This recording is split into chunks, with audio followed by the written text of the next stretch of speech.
How to find random people on Snapchat.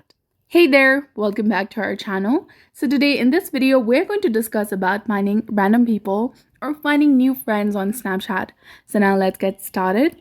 First of all, you need to make sure that you've installed the latest version of Snapchat application on your mobile device. And you're also logged in with your specific account. Now go to your profile by tapping on your Bitmoji or the profile picture icon in the top left corner of the screen. Then tap on Add Friends option, that is under the Friends section. Tap on it. You will see the section of Added Me or Find Friends section that will include all your contacts and mutual friends.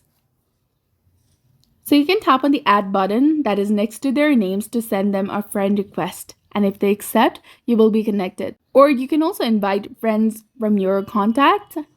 And you can click on this all contact option and see who are on Snapchat and add them. So that's it for this video. I hope you found it helpful. If you did, please like, share, and subscribe. And don't forget to hit the bell icon to stay updated with our latest content. Thanks for watching.